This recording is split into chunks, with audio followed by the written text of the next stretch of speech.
Happy morning and a wonderful evening, Masters. Welcome to today's Spiritual Tablets Meditation and Wisdom Sharing session. Good to see you all, Masters. Thank you so much for attending today's session.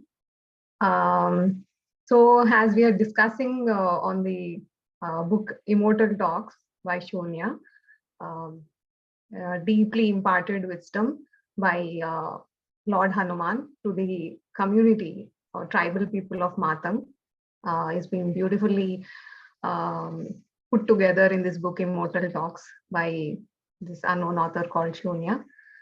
So we have talked previously about how this book came up, and we started discussing the first wisdom that has been shared by Hanumanji with the Mahatang tribe, which is about alternate mother, where this which we have discussed in the previous session, where the dispute that arises between these two women with respect to their kid on who is the real mother to the kid, and beautifully where the Baba, who is wanted to bring a solution to the dispute, went to the ancestral cleft, a hill nearby in their community, where in search of his ancestral souls, he beautifully comes across the immortal Hanuman himself, who beautifully explains the story of Chitta, of being a monk in the previous life, and how he himself as a soul choose a particular probable timeline where he could be the son of both the mothers every fortnight. That is Sucheta, who is first mother, will be his mother for the first fortnight, and after that Vicheta will be his mother, and he will also simultaneously have that motherly feelings to both the mothers at that particular time period, only for him to understand this paradoxical illusion of Maya. And it was his soul that of his own free will requested his higher self Hanumanji to be brought up into this Matang community, into that particular timeline where he could face that paradoxical illusionary Maya every time, for him to remember that he is as a soul going through this Maya, and nothing is real, no one is permanent, and nothing he needs to be attached to.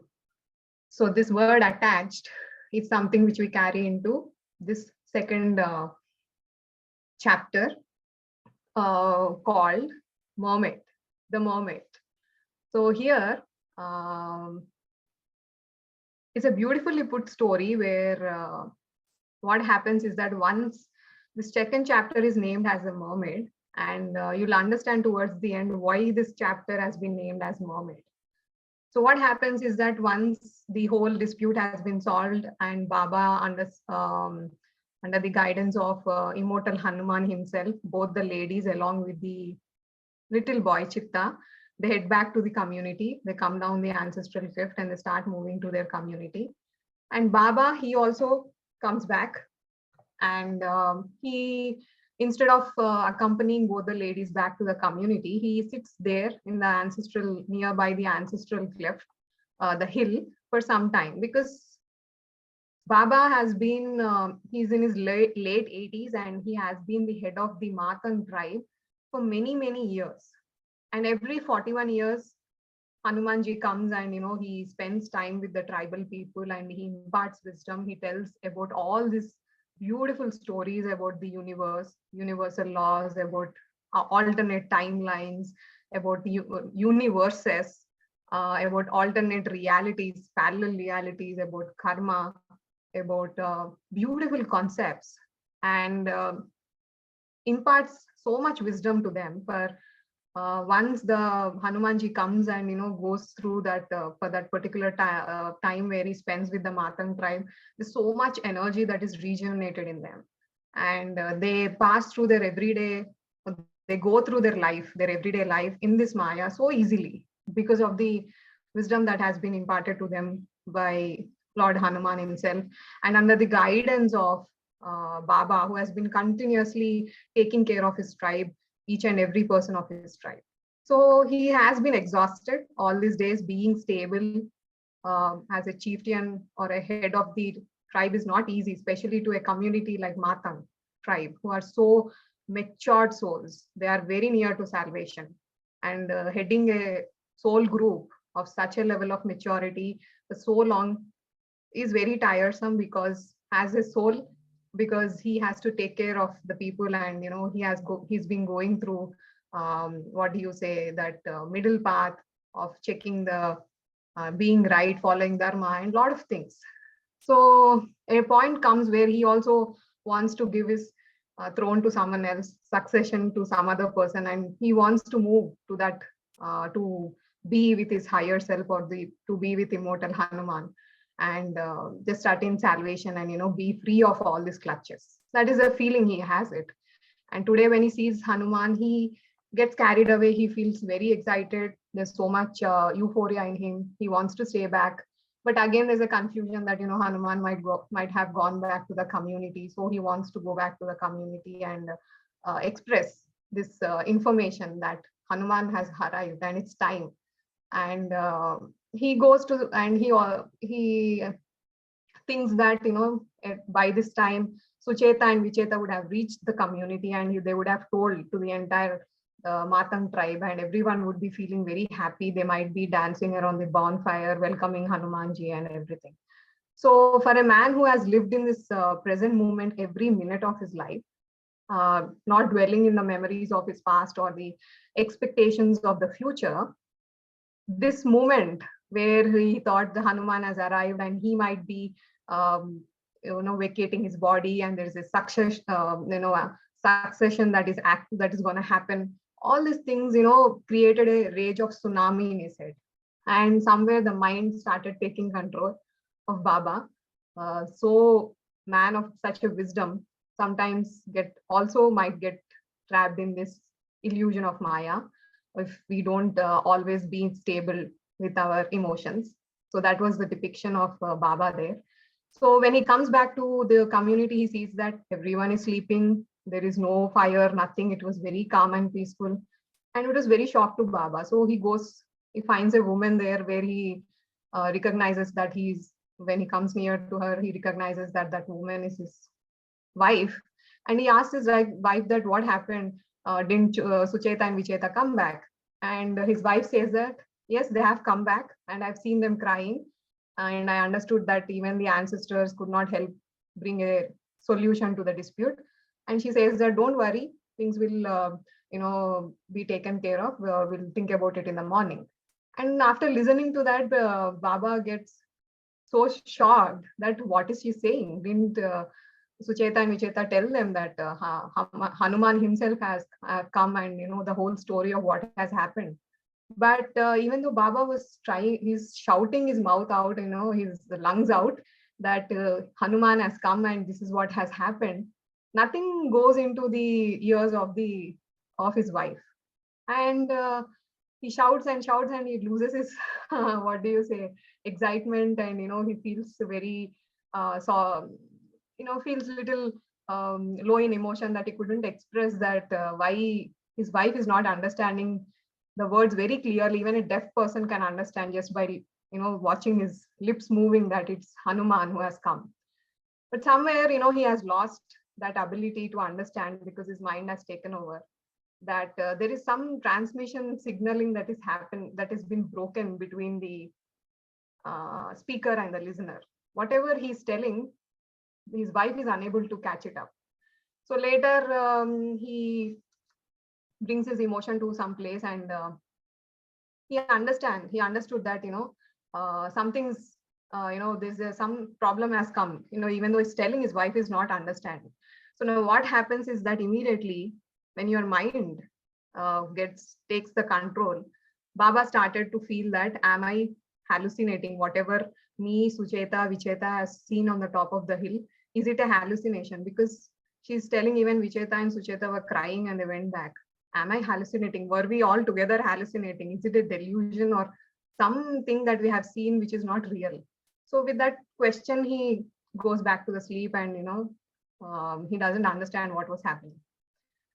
But there's a simple thing that he needs to understand, that here a typical human mind, what happens is that it always is under the control of the external Maya if you have not put it in with respect to your, what do you say, spirit.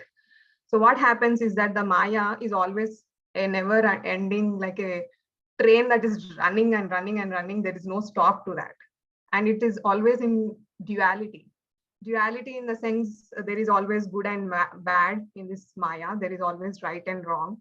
There is always love and hate. There is always pleasure and pain, likes and dislikes, pure, impure, spiritual, materialistic, having a belief, there is a disbelief, there is rationality, there is irrationality.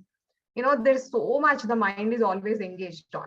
It just, beats between these two duality every time.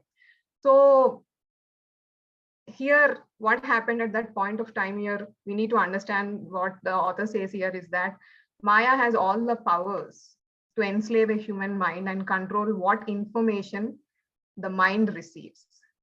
So, but here, when we are completely attached, or when our human mind is completely played by the Maya of the materialistic world, then it is that Maya that controls what information is to be given and what information is to be taken away, because your mind is dancing to the, what do you say, to the puppet, or being a puppet towards the external Maya.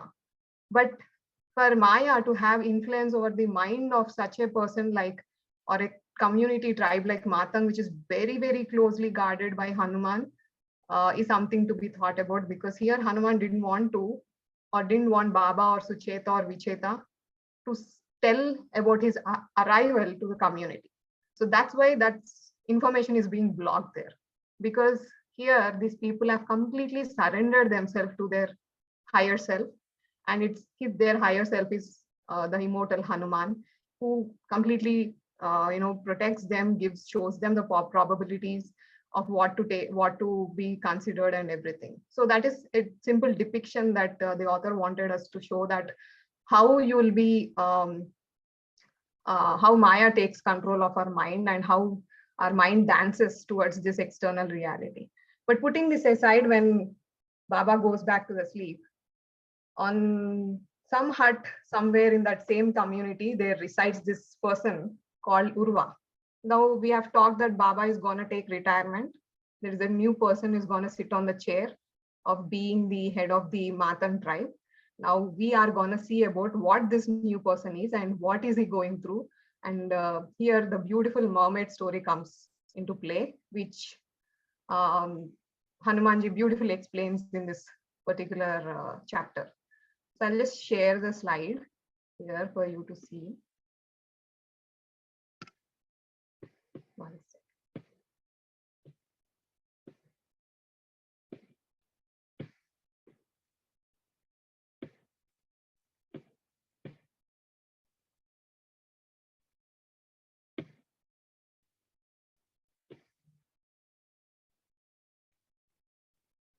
Okay, so I hope you can see the slides. Okay, so now what happens is that in one of the huts in the tribe, in that particular Matang tribe, there was this young man whose name is Urva. His name is Urva, and he is in his early 20s. And this man, Urva, is pronounced as the successor or the future head of the Matang tribe. Now, what happens is that Urva, he's been chosen as the successor when he was at the age of 9 years old only, because there is a particular signal that has been followed by the Matang tribes since ages, which shows them that this particular person is going to be the head of their tribe. So that signal is this person is going to have tormenting nightmares. There will be tormenting nightmares, very, very disturbing dreams that person goes through for many, many years. And that is the sign that shows that this person is going to be the next head of the tribe. Now, why those dreams, we'll know in the later chapters. But as of now, Urva is going through this tormenting nightmare since many, many years. And he has been chosen as the future head of the tribe once Baba gets down the of the throne, or whatever, the head of the tribe. So now what happens is that Here Baba, thinking of what was happening and everything with a lot of confusion and despair, he goes into sleep. Now on the other side, Urva is going through a tormenting nightmare. So what happens in that nightmare is Urva suddenly sees himself on the top of a cliff or a mountain like structure in the middle of the ocean. And wherever he could see there is only ocean. There is nothing else. No, not a single person, not a single boat, nothing. Only water. And he was seen sitting on the top of a mountain in the middle of a ocean. Now Urva is very, he could see that his body, or feel that his body was very exhausted. His heart was very dejected and his mind was numb. He's not understanding what was happening, where he is. There is no clarity in his mind, but he could feel the sensations and he could see the pictures around. Now what happens, suddenly from somewhere he hears a voice, a beautiful, soft, feeble voice that is saying that I will help you if you help me. Now listening to this voice, Urva suddenly, he gets into shock. He tries to be very cautious, because what happens is that he knows he's in the middle of the ocean and there's no person he could see, and suddenly someone is speaking. So that is something, your parasympathetic nervous system gets activated. You feel little cautious, you feel protective, and same like that, Urva feels like that. And again the voice comes saying that I can help you reach the place where the passing boats can spot you. I'll take you to that place where there is a lot of traffic. There are a lot of boats that travel through that place. I can take you to that place and someone or the other might help you. But before that, you have to help me. That's what the voice is telling. And suddenly he tries to find out what that voice is, and only to realize that towards the edge of the bottom of the mountain, nearby the water, he sees that there is this beautiful looking woman with a round face and a misty green eyes, who's looking at him with a lot of sorrow and everything. Looking at that, what do you say, that picture itself of that girl and the beauty of that girl and the sorrowful eyes, Urva felt a little pity, and he got simultaneously attracted to that girl. So he asks what happened. Then the girl says that I am an unfortunate soul and I'm been trapped into this depths of ocean. So I'm just waiting for someone like you who could help me out from this ocean. And after listening to that, Urva feels very pity, obviously, and he lends his hand and he says that I'll help you. Why don't you just come up? I'll pull you up. Now Urva tries to pull her up, but the force from her side was very strong. He was unable to pull her up. She was also trying to come out of the water. He can see her, intention also to come out of the water, but she was unable to come out. And he felt like someone was pulling her from inside. And Urva, for a moment, not being aware that he might fall into the water, he has lost that awareness that now his own safety is at risk. He moves further down the mountain and tries to pull her up. And only to a point later, he realizes that now he is at mercy. Now he's going to fall into the water. And by the time he understands that he's in danger, the thing happens and he falls into the water because of the pressure that was coming from the girl, because someone was pulling her down and he couldn't pull her up. So once he realizes that he has fallen into the water, the ocean winds are very strong, the waves are very hard. He was unable to tackle or to counter that waves, and for some time he feels a deep agony, pain inside his chest, because he has been gulping a lot of water, and water is entering into his stomach, into his lungs and everywhere. And suddenly after some time he realizes that the pain also subsides, and he observes that now he is able to breathe. And to his surprise, he's not breathing air, but he's breathing water. Now his lungs have transformed into gills. Now he looks around to watch what was happened, and he wanted to check the girl, and only to realize that the girl that he has seen is nothing but a mermaid, because her upper part of the body is human and the lower part of the body is like a fish. And suddenly his mind understands the trick, And when he checks himself, the next he sees that he himself has been transformed into a merman. He's no more a human. So now what happens is that uh, he feels very shocked. He didn't understand what was happening. Just few minutes back, he was a man who was bewitched by the beauty of the lady, and he was fallen pity. He felt pity for what she was going through, and he tried to help her. And now he himself is stuck in this tragedy where he is no longer a human and he has turned into a merman.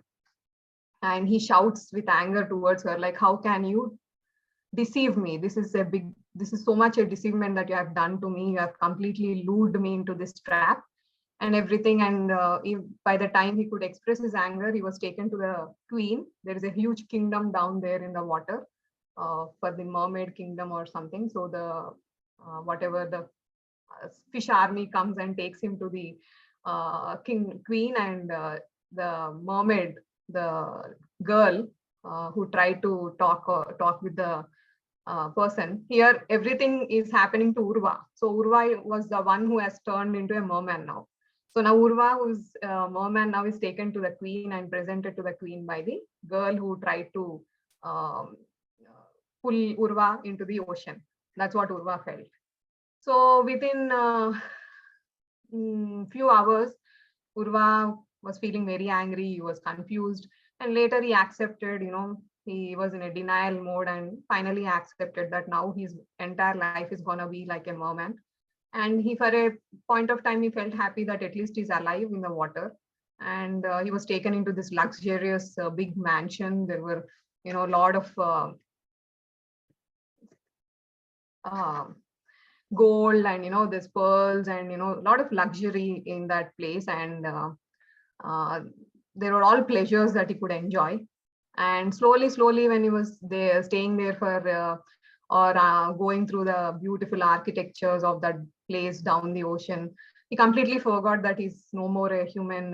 The memories of his family, his friends, of being a human, slowly, they went away. And he started getting accustomed to this place, and he was loving it also somewhere. So, but there is a lot of question, because he felt that anger towards the mermaid, and he felt whatever he was having, the riches he's enjoying here, is because of the deception or a lie that was told to him. So he wanted an answer from that, what was done, what was happening to him. He wanted to know what was happening to him. Why was he lured into being a merman? So finally, the mermaid one day comes and meets him, and instead of he shouting at her, the mermaid shouts at him, saying that, how could you do this? You such a loser. You could not help me, and all these things. Now he was surprised. Urva was very much surprised, like, it was me who fell into your trap, not you. And you are a cheater and everything. Now the mermaid says that, don't call me a cheater. I've clearly said to you that if you will help me, I'll help you. So she says that it is a tug of war. You should understand, you pathetic creature, that it is a tug of war. If a man pulls a mermaid out of the water, she becomes a human. But if the man gets pulled into the water, he will become a merman. This is the thing that you should have understood that. And suddenly, Urva, who has now turned into a merman, he jumps up, he goes near to her and asks that, so every mermaid, or every so-called mermaid or merman in this kingdom, were they all humans? Then she says that, yes. What were you observing? Every mermaid and every merman right now in this entire kingdom were humans once. And we were given only one chance in our entire lifetime, where we could go onto the surface of the ocean, check for a person like you, and ask for help. Now, if the person could succeed in bringing out of the water, we could become a human. Otherwise, that person will become a mermaid or a merman, because we can't reproduce here. So now you are my descendant. I'm gonna train you and everything like a child. And after one day, when I will become old, we'll be taken to a place where the whales will eat us, because the kingdom of whales are protecting us. So as a, what do you say, treaty between us, for our protection, the old mermaids or mermans will be given to them as a feed. So this is what she tells. Now Urva, who has become merman, he feels like, okay, now I've got an opportunity, at least one opportunity, where I can go to the surface of the ocean and become a human again. But the mermaid says to Urva that no, you are an young soul, so you need some time. A time will come where you are given an opportunity, then only you can go. So Urva was waiting for that opportunity. He was living with his fellow mermaids and mermen there. There were attachments that were happening. They were more like a family to him. And he has completely forgotten his memory of human and everything. And now he's more like, he feels he was enjoying his life there. And suddenly a point came where he was given that choice. And now it was his choice to go to the surface of the ocean and try his luck. That one opportunity where he can, get back his human life. So some call comes saying that there is this girl somewhere in the boat who is looking very lonely and broken. So this is your potential target where you can make her as a mermaid and extend your descendant or your family line or something like that. So Urva goes to the surface of the ocean and sees that lady. Now, unlike the previous mermaid, Urva wants to be very clear here because there is a trick here, because if the lady gets attached to Urva, she might get pulled into the deceit. So he wanted to show the girl that he's a complete mermaid, he's not a man or something. So for that, he leaps several times in front of the girl to show that he's a mermaid. And the girl also watches it. And slowly he tries to have a very soft conversation with the girl, explaining what he has gone through and how she can help him. And he puts it very, very clearly to the girl. But by the time he can observe what was happening, is that the girl is already, there's a kind of attachment that girl has developed, because she was already seemed to be fallen for his looks and sorrow feeling, a pity feeling for what he has gone through. So with that feeling, the girl bends down and tries to help Urva. And once the girl has shown her hand to help, Urva had a hope that, at least now he can, get out of that ocean. And he tries to leap and, catch and everything. Now here, the author beautifully describes what happens here is that now the soul of Urva is having a conflict, because the upper part of the Urva is a human body and the lower part is a fish or a mermaid. So he's called as a mermaid. So there is a conflict that is happening between the upper body and the lower body, because the upper part of the Urva, which is a human, the human form, the mind of that human form is trying to recycle the old memories of how he was as a human, the memories of his family or everything. So trying to give him that will to come out of the ocean. And the lower part of him being a fish, which is attached to his underwater kingdom, the pleasures for the years that he have enjoyed, the lineages, his fellow relationships with these mermaids and mer people, that is trying to pull him into the ocean. So the upper body and the lower body, or the upper mind and the lower mind of the Urva, is going through a tug of war. So over some time, the upper body could not withstand the power of the lower body. And even though the girl was trying to pull him up, suddenly she also loses the balance and she also falls down into the ocean and she becomes a mermaid. And the saga, the same story continues. And the time comes where Urva, he once he goes into the ocean, he forgets about all these things and he starts to mentor her as if she's his baby and everything. And a time comes where he becomes old and he was taken to that part where the whales are gonna feed him. Now, when the time has come and Urva was taken there, Urva could feel that the human part of the upper part of his body was jerking violently with fear, because he know what was happening and the death is gonna be very painful. And the lower part, the fish part, is completely ignorant of what is gonna happen to it. Now, Urva was not tied, nothing was there. He was just left at that place and he was feeling so much pain and agony and helplessness. that suddenly he realizes, he wakes up from the dream, and he is sweating left and right, and this was another nightmare of many nightmares he has gone through. Now this particular story of this mermaid was coming in the dreams of Urva many times, but this time it came very clearly. There was a culmination to it, and Urva understood what was it, because earlier the dream was coming very vividly and in a broken part, but this time the dream was complete.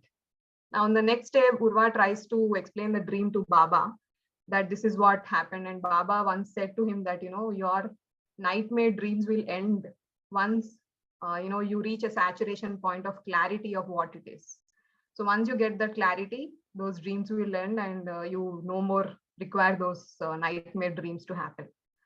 So he was explaining this story the next day morning, that what has actually come in his dream to Baba. And Baba says that, okay, now again you are cursing the mermaid. Earlier he used to curse the mermaid who has pulled him into the water. Now this time he stops Baba and he says that, no, Baba, I'm not cursing the mermaid here, but instead I've seen the whole story completely, what was happened. And now I understood that today I have no grudges or nothing towards the mermaid, because I've seen the complete story. And now I understood the point of view of these mer people, or this people under the water. They don't hunt people like us savagely. They convert a human into their own kind only when the human himself or herself expresses that willingness, directly or indirectly, to go with them. But they themselves have never forcefully turned any human into a mermaid or a merman. It was a human's willingness, be it directly or indirectly to anything, that has made or turned them into mermaid. So for that reason, I can't hold that mermaid guilty or have any grudges towards her. So I understood the essence. So once Baba heard what Urva has told, he felt very happy that, okay, now the clarity has come to Urva, and I think the arrival of Hanuman is going to be very soon, because he's going to make Urva the head of the Matang tribe. So now what happens here is that Urva wanted to understand what exactly was this dream about. And he asks Baba that, this mermaid and this whole dream has come, and I understood what it is, but why this particular dream so many times? Now, here the Baba goes and explains that you need to see that any soul you are attached to is a mermaid for you, because that soul, here the whole story that has happened to you is teaching a wisdom to you. Any soul you are attached to is a mermaid for you, because it slowly pulls you into the pond of its bad karma. And with that, says that Baba starts telling that, every emotion is a form of attachment. Now a person has about what do you say, you can see about nine emotions Baba depicts here. He says that there are mainly 9 emotions, like joy, sadness, anger, fear, pity, disgust, expectations, surprise, trust. So all these 9 emotions, you are attached to people with different emotions. You are attached to those who give you joy. You are attached to those who make you sad. You are attached to those who inculcate fear. You are attached to those who are full of pity, whenever you feel pity to that particular person, you are immediately attached to that person. You are attached to those who disgust you. You are attached to those who expect from you. You are attached to those who surprise you.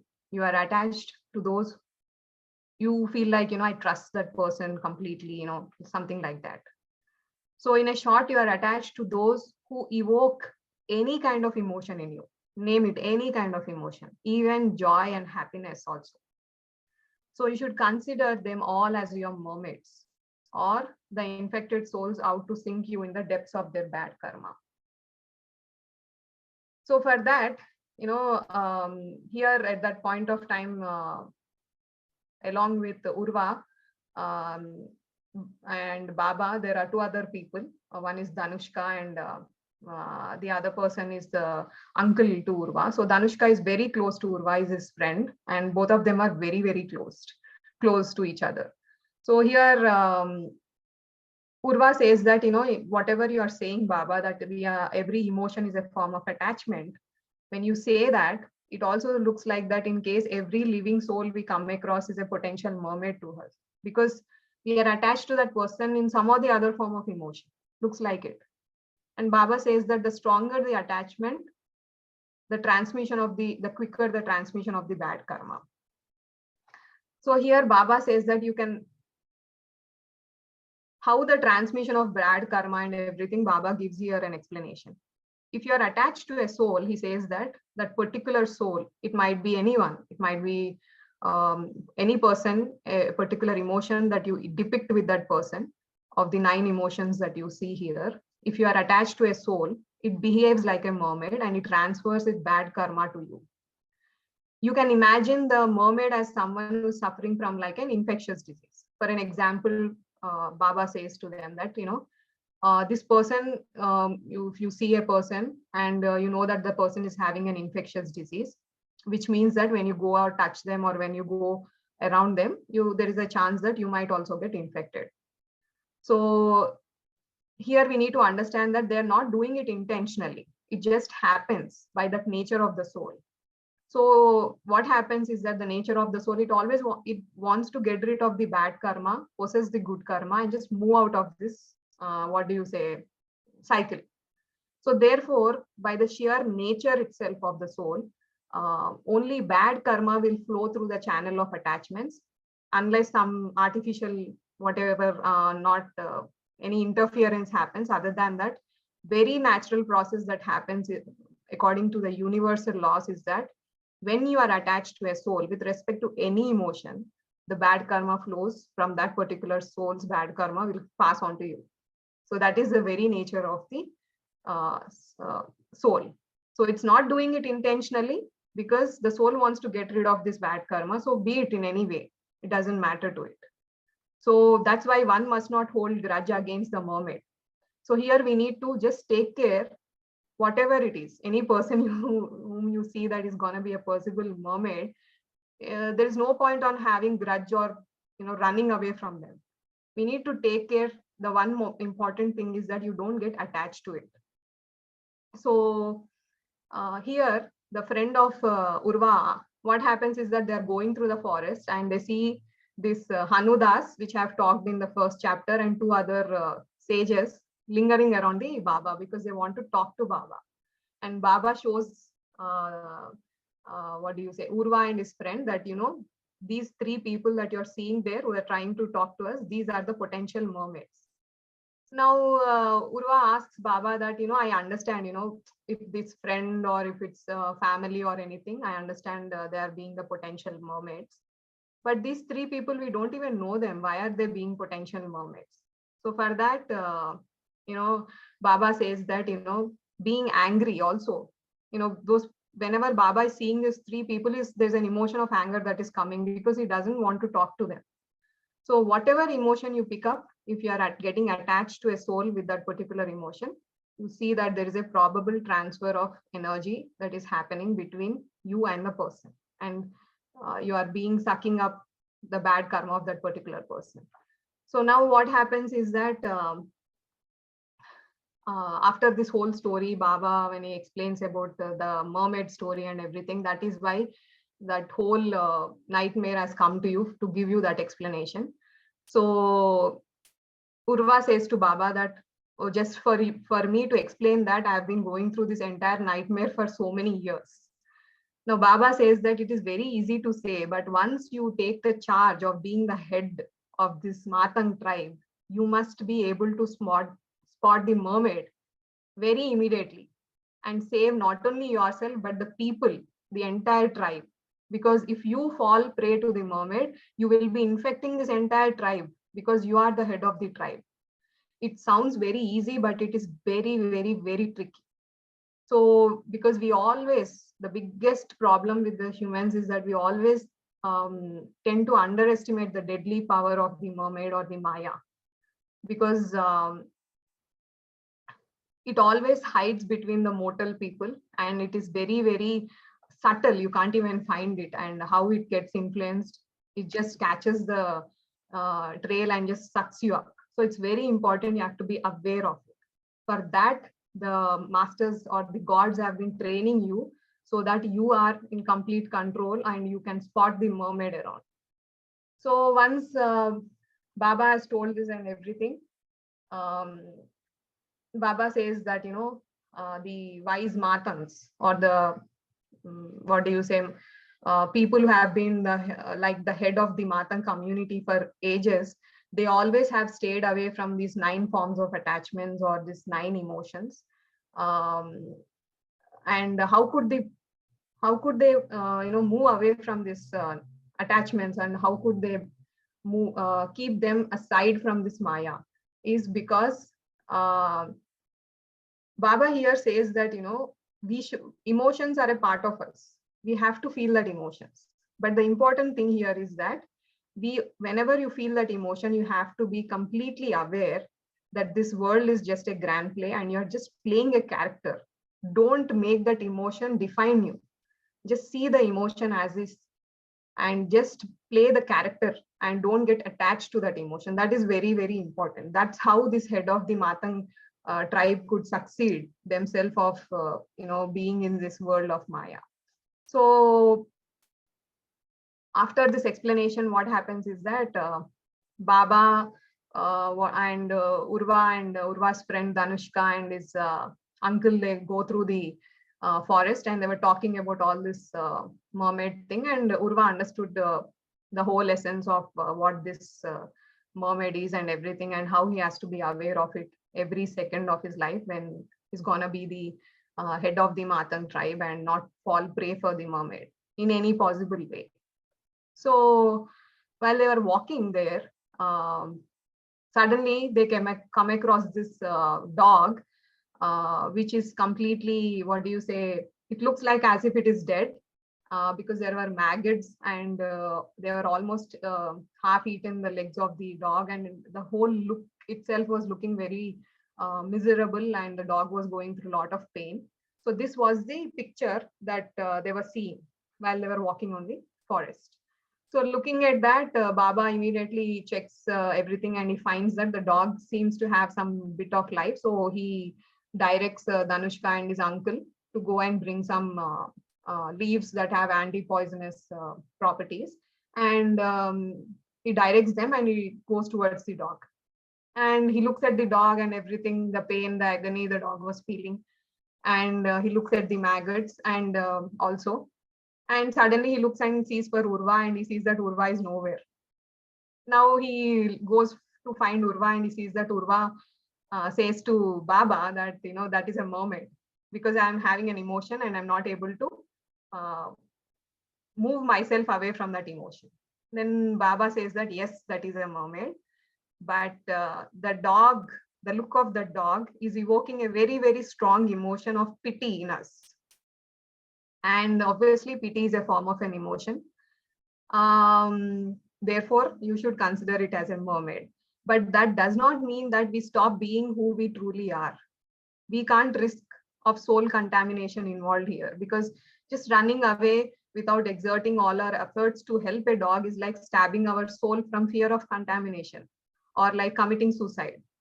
So unlike not falling for the trap, because the trap will happen in some way or the other, we have to learn how to move in that stream of water and not get trapped. That is the essence of our Maya, because you can't run away from it. It will, the more you run, the more it will come after you.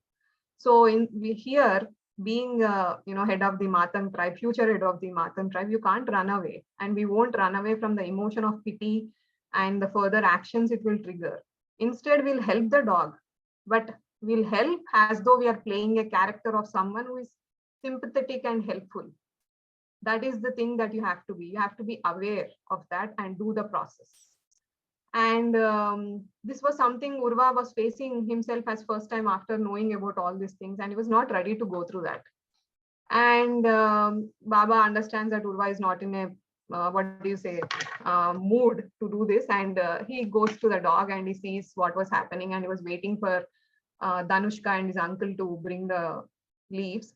Meanwhile, he looks at the Baba looks at the dog and the maggots that were eating the dog, and he describes them as slim, birthing, disgusting maggots eating their way up. So looking at that maggots, Baba has sunk beneath the intense emotions of disgust. An emotion called disgust has taken over Baba. So here what happened is that, of course, Baba tried to overcome the pity, the emotion of pity from the dog, but he fell for the emotion of the disgust that was coming from the maggots. So the collective soul of the maggots acted as a mermaid for Baba, and they transmitted the bad karma through the emotion of disgust. And now Baba is lurking into the trap of that Maya. And even though he has spotted the mermaid inside the dog, but he has failed to see the mermaid that existed in the cluster of the maggots in the form of an emotion called disgust. Now Baba slowly he became restless. He was waiting for both Danushka and his uncle, and he was feeling very restless, and with anger and cursing, he goes to find them up, and only to see that both Danushka and his uncle went through a snake bite, and they lost their consciousness, and they were seen fallen somewhere in the forest. And Baba suddenly fears. Now the emotion of fear comes up. He tries to suck and spit the poisonous wound and everything. He was feeling devastated. He was trying to call Urva, but Urva was nowhere seen. And suddenly Baba sees that a bunch of monkeys were coming towards him with some leaves, and they were eating banana also simultaneously. Now Baba understood that none of the Matang tribes, even though they have lived deep inside the forest, were never have died out of poisonous snake bite, because these monkeys who are also very close to Hanumanji have always protected them in some or the other form. They always tried, even though people have fallen prey for these snake bites, they have come with these leaves that can help them suck out the poison from the body. So he understood that these monkeys have brought the leaves, but they were not giving it to Baba. Now Baba went very, angry. He became he lost his mind, and he took the stone and he tried to beat the monkeys. And monkeys started to make fun of the Baba, and they ate the banana, and they started to throw the banana peel towards the Baba. So here, from a person who was so wise, who was head of the Matang tribe, who had an authority to speak to gods, who could see Lord Hanuman himself whenever he wanted, he has sunk so immeasurably deep into the depths of ignorance and evil in just less than an hour. In less than within like hour or somewhere, he was explaining about this mermaid story to Urva. Just within an hour, he just fell into the trap of Maya. And here, not one, but 3 mermaids have buried him. It was that first mermaid was that maggots. The look of the maggots had created emotion of disgust. The second was, the fear of losing his loved ones, both Danushka and his uncle, out of snake bite. And the third was this seeing at monkeys, the emotion of anger, where he tried to beat them because they were not giving the leaves of anti-poisonous leaves to protect both Danushka and his uncle. So with that, Baba started running behind the monkeys to get those leaves. And suddenly he reaches a place or a tree where he sees that Urva was sitting there, and he was talking to someone. And now Baba, the anger was at his peaks, and he started yelling at Urva, saying that, "You useless fellow, where were you? You are sitting happily under the tree, chatting, and whom are you talking to? Both Danushka and his uncle are almost dead, and I'm looking for you. tried to yell your name and you were not there, and everything was like just scolding Urva left and right. Now Urva was like completely shocked. He never saw Baba like that. And he didn't understand why he was shouting, what has happened. And Urva was talking to someone, but Baba could not see who that someone was, only to later recognize that someone was none other than Immortal Hanuman. Hanumanji was talking to Urva, he was telling something. And here he explains that, now Baba is under the influence of mermaids, and he's going through that particular thing. And he has chased that monkey still here. He could see you, but he could not see me. Then Urva asks Hanumanji that how come Baba is, almost equal to God. How can he not see you? And there Hanumanji says that the same reason why millions of other souls on this planet can't see me, bad karma. People are so into the deep pit of this bad karma, and this is acting as a block between me and them. And now Baba is buried under the multi-layered pit of this bad karma and the ignorance in just 1 hour. And then Urva asks Hanumanji, saying that, if disgusted feel emotion towards the maggots, and the fear like emotion towards the loved ones is danger, and getting angry towards monkeys whom we feel they are acting like unfaithful towards us, if that is the reason, if Baba is buried under bad karma, then even I should be buried under bad karma many a times, because I feel these emotions every time. And Hanumanji says that yes, all your Matang tribes have sunk into bad karma by mermaids several times, and you have been doing it every day. But you and your community members are rescued every time.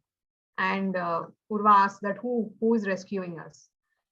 Then he says that Baba has rescued you. Every time he was the one who has rescued you, because he has been guarding your Matang community against these mermaids from the last 41 years.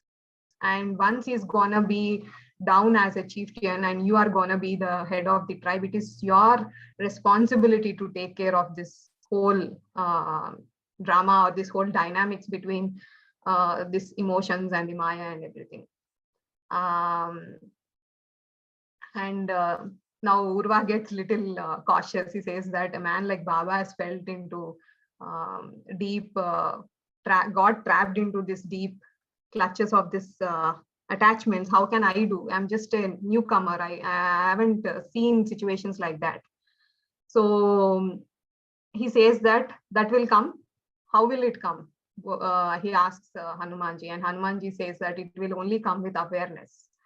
Now, when you see this whole picture, what is the takeaway for you? He says that when I have seen the Baba's unusual behavior towards the accident of Danushka and his uncle, I understood that Baba is under the clutches of fear. He's under the clutches of the deep attachments of fear, of disgust and everything.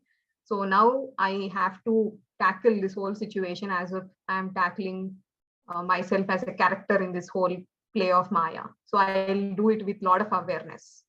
And that's how I would look into the situation. And then Hanumanji says that that's how you have to look into every situation.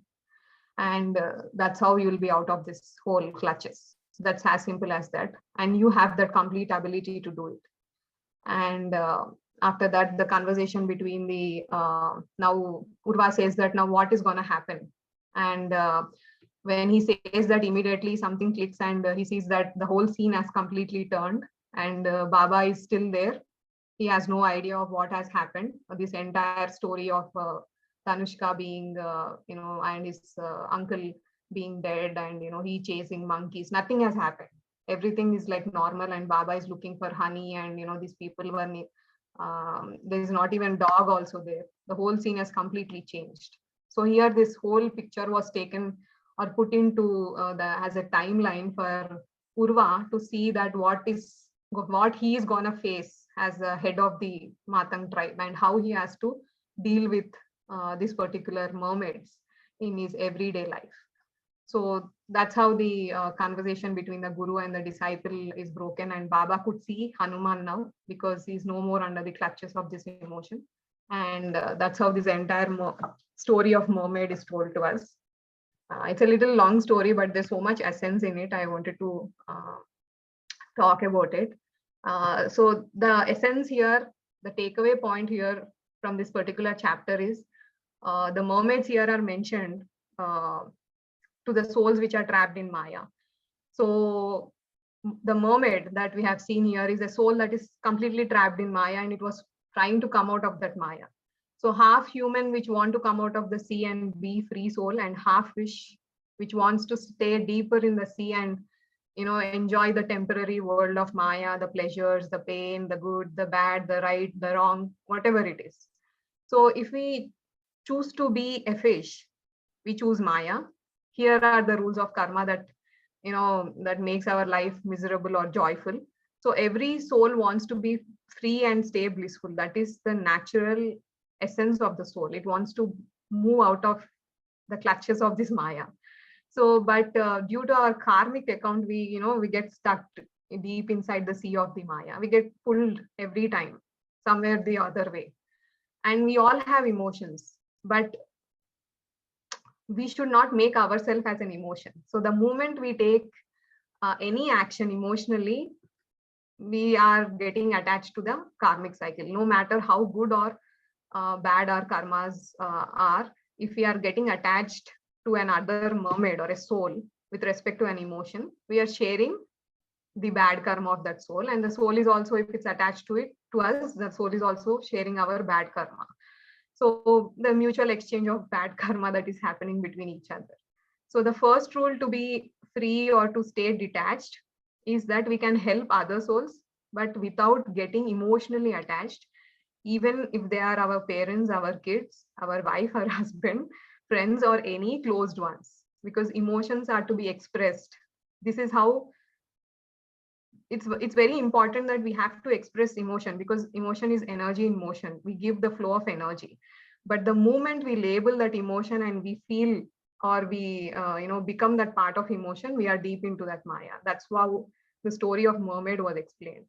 So attachments pull you into the pond of other person's bad karma, and definitely the good karma will stay with the person, only the bad karma moves all around. So all you can give is this knowledge to that particular person, help the person out of compassion and sympathy, but not being emotionally attached to whatever it is. Never pity, whatever those 9 emotions that we have talked about: joy, sadness, anger, fear, pity, disgust, expectations, surprise, trust. All these 9 emotions which Hanumanji has talked will make us attached to that other person's bad karma in some or the other way. That person becomes a mermaid for us. And it's not only about just emotions, but thinking about other person who bothers or who don't want to forgive. Unknowingly, you are transferring their bad karma within you. So that's why forgiveness and gratitude and everything is very important. So check which mermaids are pulling you down. It's time for us to practice detachment. It can happen in just a lifetime, I would say, but once we start the practice, the play starts, and that is the spiritual journey to free the soul. That's how Hanumanji has put the story into. So the first thing that will take us into that path is the awareness that brings us freedom. Being aware of how our emotions are playing us and how we are getting attached to the people, what is triggering us, and how we are being under the clutches of these emotions. So a person who understands his own emotion, the process starts very easily, because he knows when to detach and move away from that particular thing. So this is the whole essence of this chapter, Mermaids. So masters, anyone wants to share anything? I hope you understood today's story. It was very nice. It's one of my favorite chapters. It's a huge story, but I wanted to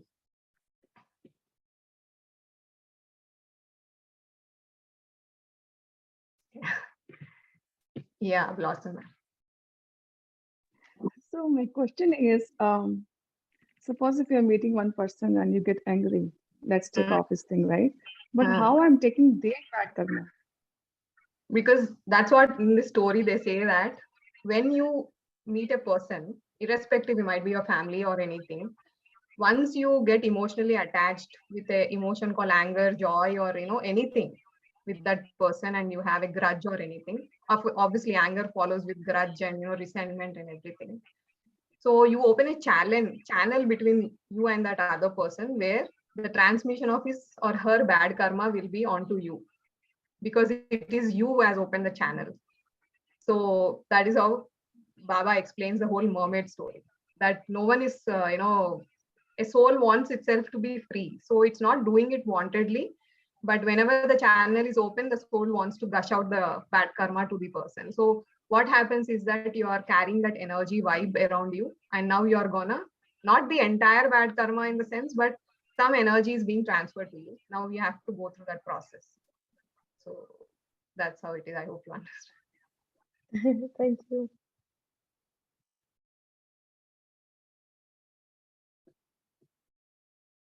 Yeah. Yeah, Vindhya ma'am. Thank you, Ravli ma'am. Beautiful. You have such good storytelling skills. We can keep listening. It's like, we are like children and you're telling so nicely. You explain. It's beautiful. And I think I missed the other chapters. What's the book, by the way? Oh, it's Immortal Talks by Hanuman. Oh, okay. Yeah. Yeah, very nice. And I love the way they used a metaphor of mermaids and pulling down. Very beautifully, you told the whole story and then gave the explanation. It was very nice. I had similar question like what Blossomji was asking, when with others, when we are there, how we take bad. But you're saying bad karma. I feel both, right? Not just bad, but good or bad. It doesn't matter. Karma is karma, right? It should. Yeah. So that is a question that has been asked in the chapter also. Danushka and Urva are very close friends. So when Baba says about this, Danushka will feel little, on the center, because he feels that now Baba is pointing at me saying that I am attached to Urva as a friend. Now I'm transferring my bad karma to Urva, because Urva is also attached to me. So there Baba gives an explanation saying that the nature of the soul is that it will never want to give the good karma. So what happens is that the soul wants to free itself, to move out of this illusion or whatever the cycle of karma. So what happens is that just like the energy is transferred from higher, point to the lower point, whenever you get emotionally attached to any person, you are opening a channel between you and the person. This channel of energy is open now. And when you are more connected, it becomes like an energy cord, and that cord cutting ceremony, we hear someone saying this, energetically connected. So over a period of time, the energy channel will become very, very, very thick with the person, and you're connected energetically with the person. So now what happens is that even for that, Danushka says that, okay, I understand between the family it might happen because you might communicate with them every day. But some stranger you meet somewhere and they do something, our ego get hurted, and we have a sudden rage of an emotion, anger. Then also you get open the channel, the mermaid will open, and now we are sucking up that energy, because the soul by its natural nature itself wants to push the bad karma out of itself. So now you are opening the channel, the soul is not giving it. You are having that emotion of anger towards that person. That person is not opening the channel. It is you who have done it. So now it pushes, yeah. Okay. Yeah. So now you have opened the channel. Now the soul will send the bad karma to you. So it in whatever way, it is you who are responsible for whatever it is. So good karma won't never come. It's only the bad which will want to just decrease its weight from that soul. So that's it's like a game, right? We have these 9 emotions that we come to experience, and we have to experience it, but not get attached to it and not accrue any karma. So play your game well, kind of. It's life game. Yeah, very nice. That's how he says that it will come only with awareness. Once you are aware, then immediately you'll move away from there. You won't stay in that place for a long. But we as humans carry grudges and all those disappointments and everything. So you can't see, but you're connected, open channels everywhere. You're sucking up everything, and you're thinking, why is this happening to me? Why so bad things are happening to me? Because we have sucked up something from them, and you're going through that process. So this that attachment, example also, like, where he, I think, is it the dog that he tries to walk away yeah, and they says, no, don't walk away. You still need to show the emotion. I think yeah, that is what happens to me, at least. I try to walk away so that I don't accrue this, but I think we need to be there, play the game, and still not yeah. get And there attached. Baba says that you can't keep running away. Now this is a dog. Some other day something will come. Where will you run?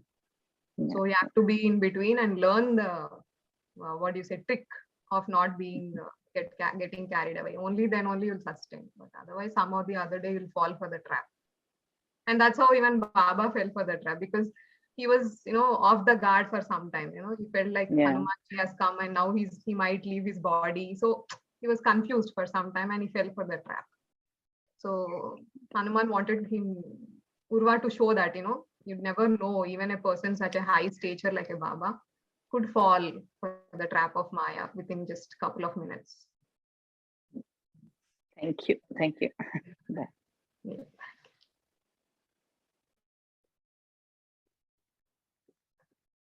Okay, Masters, any sharings? This is a beautiful topic. So please do share your understanding or anything, or otherwise we'll go into meditation. Please do read this book. It's very, very, very beautiful book. Yeah. Okay, Masters, we'll do some meditation for some time. Yeah.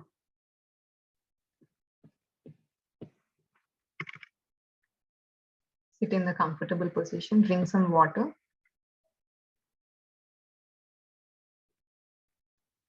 Close your eyes, crisscross your legs, interlock your fingers. Take some back rest if you want.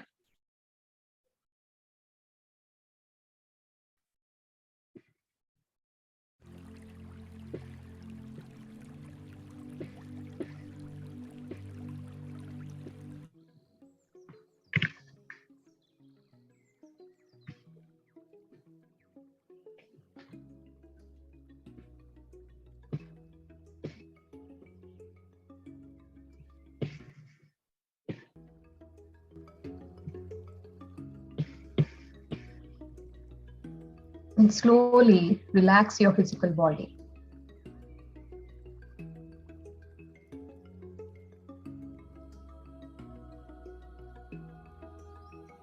It's a beautiful story that we have heard. Now just get detached from it for some time. Be with yourself, with your spirit, with your soul. Take a couple of deep breaths, deep inhalation and deep exhalations. Do it at your own pace. No forceful inhalation and forceful exhalation.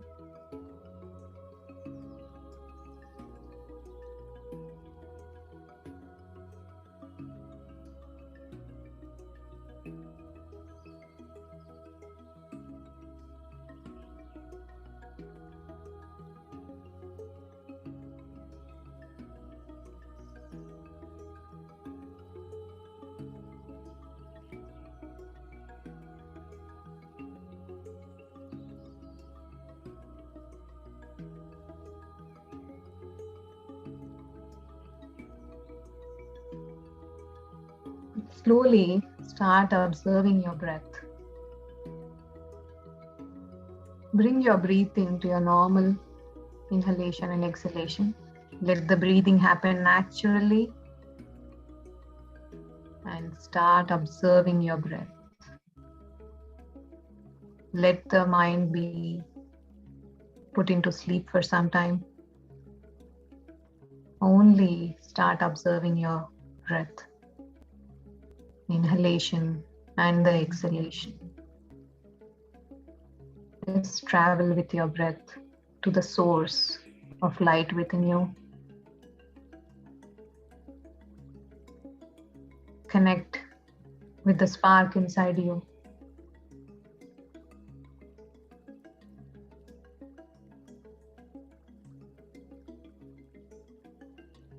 Just observe your breath.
Masters, just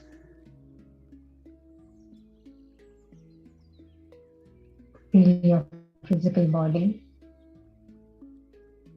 Today, let us forgive all the people, some or the other way, we feel have an emotional attachment to them. Just forgive them for the beautiful understanding and the lessons that we could get from that particular event that has happened with us. and express immense gratitude to the universe, to your higher self, to the soul, to your physical body, to the people around, to the nature, for allowing us to experience this reality. Going through that soul transformation, the evolution, the progression that happens every day, every second in our life. Every being, every energy form that we interact is pushing us.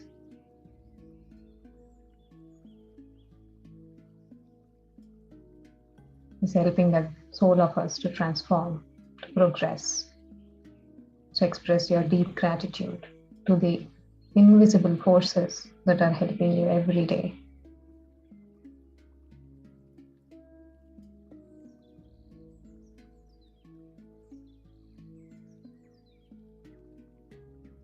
Awareness is the key for us to live through our everyday life.